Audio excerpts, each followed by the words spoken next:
Doctor Shafiqur Rahman সাহেবকে সাংবাদিক জিজ্ঞেস করতে, সাংবাদিকা মহিলা অর্ধেক খোলা।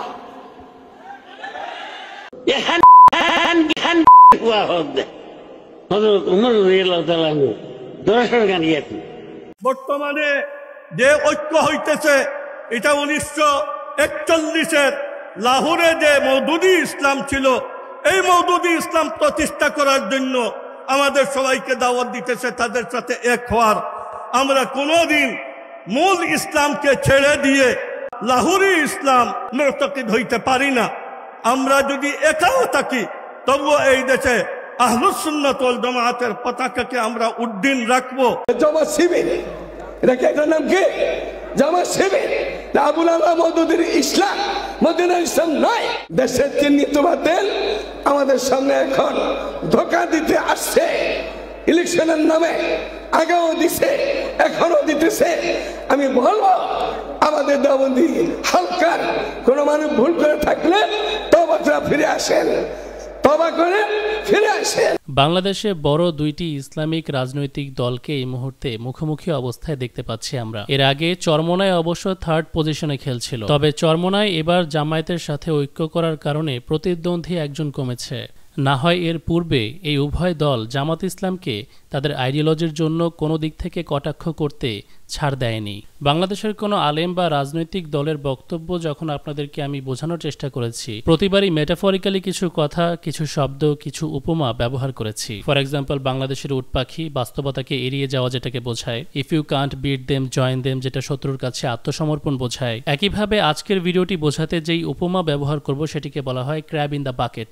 যেই সমস্যাটিতে আমরা বাঙালিরা কয়েক যুগ ধরে ভুগছি। ক্র্যাব ইন দ্য বাকেটের অর্থ হলো, আপনি একটি বালতির মধ্যে জীবন্ত 4-5টা কাঁকড়া যদি একসাথে রেখে দেন এবং সেখান থেকে যদি কোনো একটি কাঁকড়া বাইরে বেরিয়ে আসার চেষ্টা করে, তখন ওই বাকেটে থাকা অন্যান্য কাঁকড়াগুলো ওই কাঁকড়াটিকে টেনে ধরে নিচে নামিয়ে ফেলে এবং এই আচরণটি অন্যের অগ্রগতি দেখে তাকে টেনে নিচে নামানোর মন মানসিকতাকে প্রকাশ করে, যেটা আমাদের বাঙালিদের মধ্যে খুব বেশি দেখা যায়। বাঙালিদের এই স্বভাবগত আচরণটি আমাদের দেশে ইসলাম প্রতিষ্ঠার ক্ষেত্রে সবচেয়ে বড় বাধা হয়ে দাঁড়ায়। Crab in the bucket mentality নিয়ে যখন বাঙালি সো কল্ড আলেমরা ইতিমধ্যেই ওত পেতে বসে আছে, বাংলাদেশ জামায়াতে ইসলামের কর্মীদের খুব সতর্কতার সাথে প্রতিটি পদক্ষেপ নেওয়ার দরকার ছিল। কিন্তু আমরা দেখতে পাই এই অটো প্রমোশন পাওয়া দলটির কর্মীরা একদমই জ্ঞান বুদ্ধিহীনতার পরিচয় দিয়ে বসেছে। একদিকে রোজা, আরেকদিকে হলো পূজা। এই পূজা উদযাপন উপলক্ষে এখানে যে সমবেত হতে পেরেছি এই জন্য আল্লাহ তাআলা শুকরিয়া আদায় করছি। একই মুদ্রা এপিট এবং ওপিট। এপিটে আছে শাপলা, ওপিটে আছে আনারস। আমরা একই মুদ্রার এপার এবং ওপার। এটাই হলো একদিকে রোজা, আরেকদিকে হলো পূজা। আপনি যখন বাংলাদেশের আলেম সমাজের কাছে অলরেডি এতটা সমালোচিত, তখন অবশ্য নতুন কোনো সুযোগ তাদেরকে আপনি করে দিতে চাইবেন না, বিশেষ করে যখন আপনি অটোপাস বা অটো প্রমোশন হয়েছে। এখন এই কথার দ্বারা আমি কি বোঝালাম?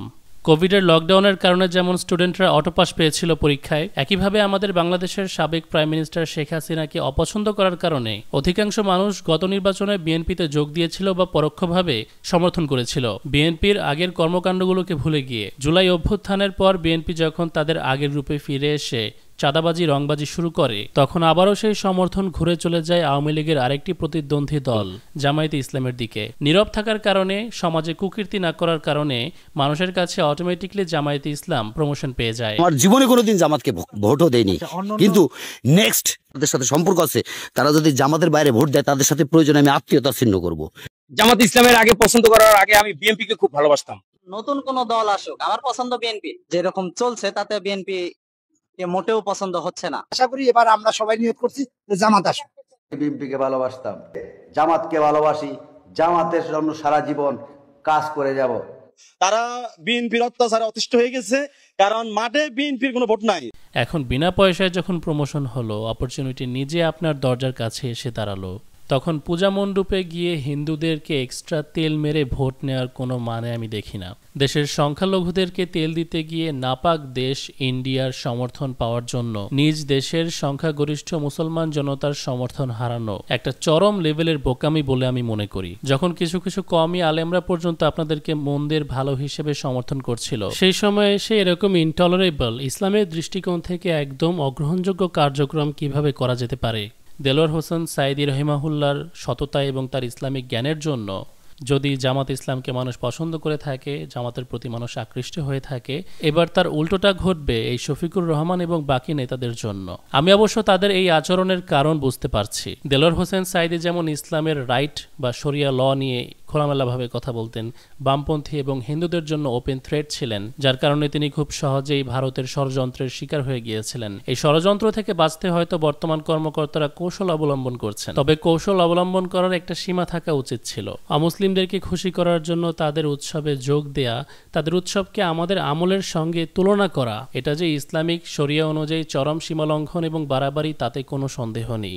এখন এ কারণে, যেটা অবশ্যই একটা ভুল, যারা এতদিন ওত পেতে বসেছিল যে কোনো ভুল করলেই আবারও গলায় পাড়া দিয়ে ধরা হবে জামাত ইসলামকে, তারা ঠিকই সুযোগটিকে কাজে লাগিয়ে জামাত ইসলামকে একটা ভ্যালিড পয়েন্টের উপরে সমাবেশ ডেকে বিনা সাবানে ধুয়ে দিয়েছে। এখন দেখেন, আমরা কিন্তু সবসময় ঐক্যের কথা বলি, কারণ ঐক্য ছাড়া ইসলামিক কোনো দল আমাদের দেশের ক্ষমতায় আসতে খুব কষ্ট হয়ে যাচ্ছে। বহিরাগত প্রভাব যেমন আছে, একইভাবে নিজেদের মধ্যেও আকীদাগত দ্বন্দ্ব আছে। যেমন মওদুদী রহিমাহুল্লাহর থিওরি আহলে হাদিস এবং হানাফিরা পছন্দ করে না, আর কওমি হানাফিদের যে সংস্থা হেফাজতে ইসলাম সবসময় বারবার একটা অভিযোগ তুলত গণতন্ত্র পদ্ধতি নিয়ে। আবার কথায় কথায় বলে আমরা মওদুদীর ইসলামে বিশ্বাসী নই, মদিনার ইসলামে বিশ্বাসী।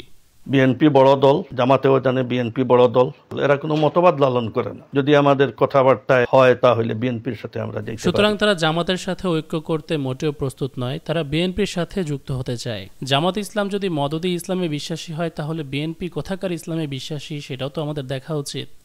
আর শরিয়া আইনের ব্যাপারে ওটাও বলেছে কিন্তু যে আমরা শরিয়া আইনে বিশ্বাস করি না, শরিয়া আইনে বিশ্বাস করি না। আমাদের সংগঠন পড়ে দেখবেন শরিয়া আইন বিশ্বাসের তো কথার ব্যাপারটা নাই কোথাও। আমরা তো ওনারা চান ওনারা করুক, ওনারা শরিয়া আইন করতে চান ওনারা।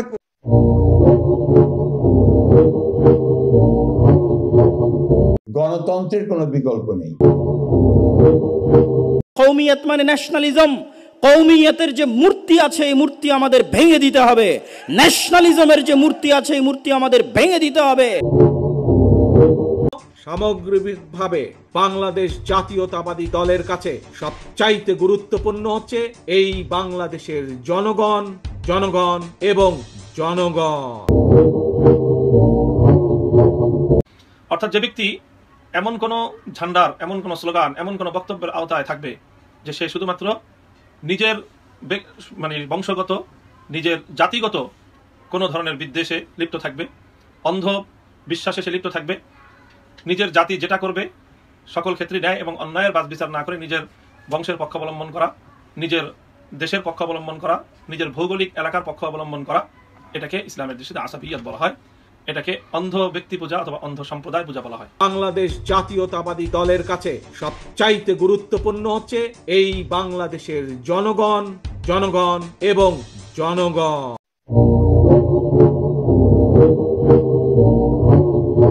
গণতন্ত্র পদ্ধতি অবলম্বন করার কারণে বলা হয় জামায়াতে ইসলাম শরিয়া চায় না, অথচ বিএনপি ওদিকে ডিক্লারেশন দিয়ে রেখেছে তারা শরিয়া আইন নয় গণতন্ত্রকে প্রাধান্য দেয়।